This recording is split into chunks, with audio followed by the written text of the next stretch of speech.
अध्याय में अर्जुन को जो कुछ भी कर्म करने जा रहा था उसको पश्चाताप हुआ। अहो महत् पापम कर्तुम व्यवस्थिता वयम यद राज सुख लोभेन हन्तुम स्वजनम दृता। जो समझदार व्यक्ति होता है किसी प्रकार के कार्य करने के पहले वो देख लेता है कि कार्य उचित है कि अनुचित। अर्जुन ने जब देखा कि मैं राज्य के लोभ में आकर के अपने परिवार को नष्ट कर रहा हूं, तो अर्जुन ने तुरंत अपने हाथ से धनुष बाण नीचे रख करके भगवान श्री कृष्ण के चरण पकड़ लिया और भगवान से पूछा कि मैं जो कुछ कर्म करने जा रहा हूं ये कर्म मेरे को करना चाहिए कि नहीं करना चाहिए।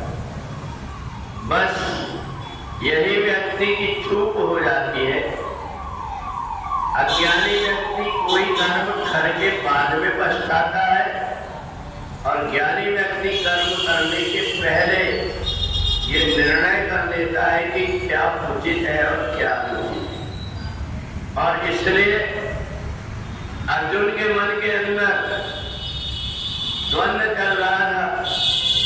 एक तरफ तो द्रौपदी का अपमान हुआ था और दूसरी तरफ राज्य भी उनका छिन गया और इसलिए अर्जुन ने मन में विचार किया अगर मेरे पास में राज्य नहीं रहेगा तो मैं भीख मांग करके पेट भर लूंगा, परंतु ये जो परिवार के व्यक्ति हैं इनको मार करके जो कुछ पाप लगेगा इससे कैसे छुटकारा होगा।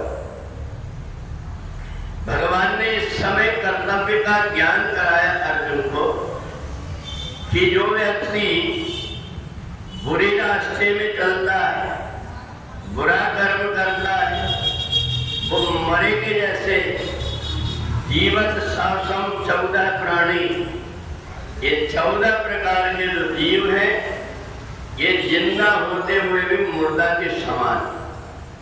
और इसलिए जिन्होंने लोभ में आकर के भरी सभा के बीच में द्रौपदी का अपमान किया, बड़े बड़े शूरवीर जब सहायता के लिए द्रौपदी उनके तरफ देखने लगी तो उन्होंने नीचे सिर कर दिया। इसलिए भगवान ने बताया अर्जुन को ये आतताई है, ये समाज की व्यवस्था को बिगाड़ने वाले हैं, इसलिए मुर्दा व्यक्ति है इनकी मृत्यु निश्चित हो गई है और केवल मृत्यु का योग बन रहा है। मृत्यु जब कभी आती है या तो मनुष्य के पास आ जाती या तो उसको वहां पर बुला लेती। अब ये सब की सब मौत के मुंह में जाने वाले हैं और उसी समय भगवान ने अपना विराट रूप दिखा करके मुंह खोल करके बताया कि जितने भी ये सामने खड़े हुए हैं ये मेरे काल के वशीभूत होकर के मेरे मुख में प्रवेश करके और मौत के मुंह में जा रहे हैं। निमित्त मात्रम भवसव्यसाचिन, तुम्हें केवल निमित्त बनना है। तो इसलिए अर्जुन का जब भ्रम दूर हो गया तब जाकर के अर्जुन ने महाभारत का युद्ध प्रारंभ किया। और ये जितने भी थे भगवान ने पहले ही बताया था कि जो व्यक्ति दूसरों को सताता है, दूसरों को कष्ट देता है, दूसरों के साथ में अन्याय करता है, वो जीते जी मुर्दा के समान है। तो इसलिए अर्जुन ने भगवान की बात मान करके यद्यपि उनके सामने अपने ही लोग थे परंतु अर्जुन ने इसलिए वध किया क्योंकि जो व्यक्ति समाज की व्यवस्था को बिगाड़ता है, जो व्यक्ति अन्याय और अधर्म करता है उसके मारने में पाप नहीं लगता। जिस प्रकार से हमारी सीमा में रहने वाले सैनिक ये नहीं देखते कि ये छोटा है या बड़ा है, जो भी व्यक्ति अपने देश की सीमा में प्रवेश करके और हलचल पैदा करने की कोशिश करता है तो वो उनको वही वध कर देते।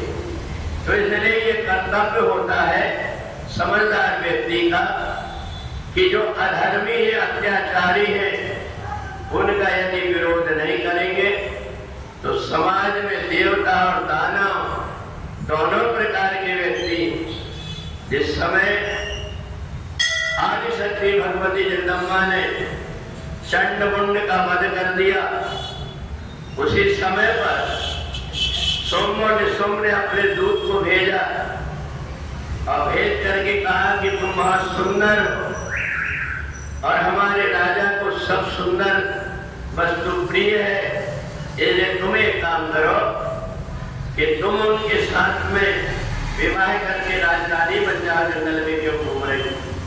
भगवती जगदम्बा ने कहा यद्यपि तुम कह रहे हो कि तुम्हारे राजा सक्षम है, सामर्थ्यवान है, तो मैंने बचपन में एक प्रतिज्ञा कर लिया कि जो कोई मेरे को परास्त कर देगा मैं उसके साथ में ही विवाह करूंगा। इसलिए यदि तुम्हारे राजा सोम और सोम सूरवीर है तो वो आकर के मेरे साथ में युद्ध करके परास्त करके और मेरे को ले जाते। जैसे सोम ने सुना, रक्तबीज नाम के राक्षस को भिजवा दिया। भगवती जगदम्बा ने देखा कि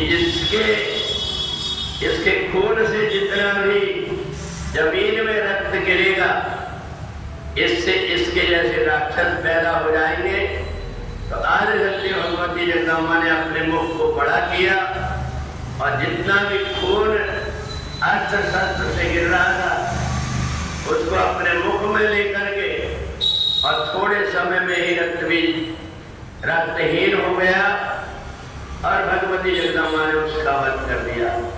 तो इस प्रकार से जो व्यक्ति पाप कर्म करता है, दूसरों को सताता है, उसका वध करने में पाप नहीं लगता। इसलिए भगवान ने कहा कि तुम्हें अपने कर्म करना चाहिए। जब तक के व्यक्ति कर्म नहीं करेगा तब तक के उसके शरीर का निर्वाह नहीं हो पाएगा। इसलिए अर्जुन को जो विषाद उत्पन्न हुआ था, अर्जुन ने अपनी शंका का समाधान करके और भगवान से जो भी पूछना था वो प्रारंभ किया पूछना। तो भगवान ने सांख्य योग, कर्म योग, ज्ञान योग, संन्यास योग, ये सारे योग के विषय में बता करके और अर्जुन के मोह को दूर किया। वही गीता के ज्ञान के रूप में हमारे और आपके बीच में भगवान ने अर्जुन के माध्यम से रखा।